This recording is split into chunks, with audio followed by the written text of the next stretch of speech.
forecast first. Sponsored by Matex Heating, Cooling, and Plumbing. Scattered showers and thunderstorms showing up on the Storm Tracker Doppler radar. You can see the very scattered nature to all of this, just kind of hit and miss here and there. A little cell right just on the south side of Decatur right now that has developed and is actually moving here to the south, right here into portions of central Macon County, so may eventually be coming down towards the Mount Zion area before too long. And then more shower activity showing up just west of Neoga into Shelby County, near Charleston, the Mattoon area. And again, as we put this in motion, all of this slowly just kind of meandering to the east around an area of low pressure that's lifting through the region. 81 in Champaign, 79 Mattoon.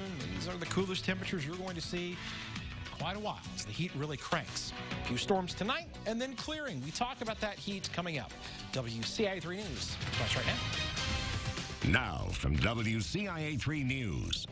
Both sides have finally rested their cases. How soon Brent Christensen may know his fate. I've got news for you. God sees everything that we do. And he says God saw who robbed his company. He's hoping someone else out there did too. And it's a murder case from the 90s that went cold. Why it's reopened in Macon County. You're watching your local news leader. This is WCIA 3 News at 6. Life or death? That's the question the jury will deliberate when it comes to sentencing Brent Christensen. Good evening. I'm Paul Cicchini. And I'm Jennifer Roscoe. After more than a month of testimony and evidence, federal prosecutors and the defense team have rested their cases for good. Christensen kidnapped and killed U of I scholar Ying Zhang 2 years ago. He faces life in prison or the death penalty. Now, in the courtroom in Peoria this morning, both legal teams got into a heated debate that somehow ended in laughter. WCIA 3's Aaron Eads was there and has more from our newsroom. After the defense rested their case, the government was allowed a rebuttal. They called an FBI agent back to the stand to replay some phone calls recorded while Christensen was in jail, trying to hammer home their suggestion of his lack of remorse. But before that, even though court was in session at 9 a.m., the jury wasn't brought in until 45 minutes later because both legal teams were arguing about motions and jury instructions. They had to do with the admissibility or legitimacy of several things, like Christensen's mental health, medications he's taking, his counseling sessions, jail calls, his pet cat, and even SpongeBob SquarePants. We told you before that was referenced in a text Christensen once sent his ex-girlfriend. The judge asked the defense about that, whether it was going to come into play during Assistant Federal Defender Elizabeth Pollock's closing argument. Her response was the quote of the day: "I can categorically represent I'm not mentioning SpongeBob in my closing." Everyone in the courtroom laughed out loud. Closing arguments are set for Wednesday morning, then the jury will be off to deliberate. Aaron Eads, WCIA 3, your local news leader. The jury will choose Christensen's punishment. In order for him to be sentenced to death, their decision has to be unanimous. If there's even one holdout, he will automatically get life in prison without the possibility of release. Now, after there's a verdict, we are going to air a special edition of WCIA 3 News called 30 Minutes Justice for Ying Zhang. It's a deep dive into how federal prosecutors built their case, what happened that led investigators to Christensen's doorstep, and you'll hear his own words that would later be used against him. All of that after the verdict. Several law enforcement agencies are on the scene right now of a farm in Warrensburg.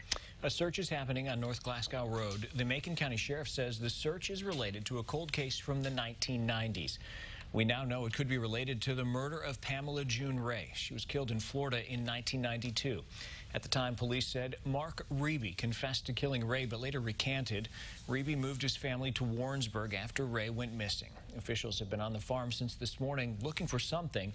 It's a joint effort among the Macon County Sheriff's Office, State Police, and an undisclosed out-of-state agency. There are several Bobcat machines on the scene digging a hole on one corner of the farm. Here's a follow-up now. Danville will decide tonight whether to dedicate nearly $100,000 to make a deadly railroad crossing safer. In 2017, 13-year-old Deion Jackson was hit and killed by a train on Griffin Street. The plan is to install sidewalk extensions and walking gates, tracks, and right-of-way signs. The city wanted to make safety improvements for years, but said it didn't have the money to do so. Council is expected to approve an agreement with the construction company to move forward with the project. We'll have more details on this tonight at 10. The hot weather continues to wreak havoc with area roads. A pavement issue shut down a ramp on I-74 in DeWitt County. Buckling on the exit ramp at Farmer City caused it to be closed this morning. Drivers going eastbound on Highway 54 were rerouted. It's open tonight. A Champaign man's truck was vandalized, and he says it's because the truck had Trump stickers on it. It happened while he was sleeping. He woke up this morning to find his back window busted out. And that specific window in the middle said Trump on it.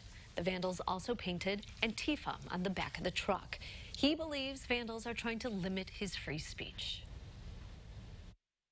I have Trump 2020 on my truck so I can speak for people that are afraid to come out and support him and our country.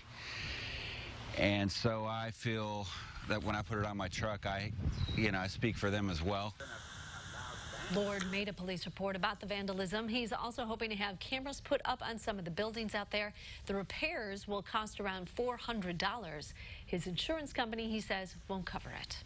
This is new for you tonight at 6. A construction company in Tuscola set out to help storm victims, but they ended up having their own property taken instead. Atkinson Construction had thousands of dollars worth of equipment stolen Sunday night. The company is asking for your help finding it. WCIA 3's Jamie Mays is here. Jamie, where did this happen? Paul, in Tilton, the company's owner wanted to help out there after a hailstorm hit Vermilion County. So they brought a trailer with equipment out there to that area about a month ago. It looked similar to this one, but a bit smaller. It was parked by the Danville Small Animal Clinic. But when they returned for work on Monday, it was missing. Nearly $20,000 worth of equipment stolen. They're offering a $500 reward for anyone who can help them get it back and find the person who took it. I really feel sorry for the individual that did this. I'm a man of faith. I've been praying for them.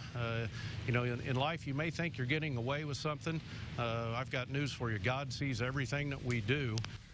Tilton police are investigating, but the community has been helpful too. The owner says someone reached out who spotted the trailer yesterday evening in Tuscola. It was hooked up to a black Chevy Silverado and the lights were out on his truck. They're asking anyone with information to contact authorities. Paul? It sounds like the community is stepping up so far, so that's good news. Jamie, thanks. Thousands of carp rolled up in one area dam. How they're now being removed. Also tonight. Alligators do not make good pets. They also shouldn't be put into ponds in the state where this gator was finally fished out. Well, temperatures today weren't terrible because that heat is just not here quite yet. It's about to be, though. Not bad. 81 degrees, the current temperature right now. As we give you a little bit of a recap of today, we're talking about a high of just 83 degrees. It's going to get way worse here soon. As we look at the Roofing Dog INET Bratcher weather camera. Scattered storms. We'll talk about when that sun really returns with the major heat wave coming up.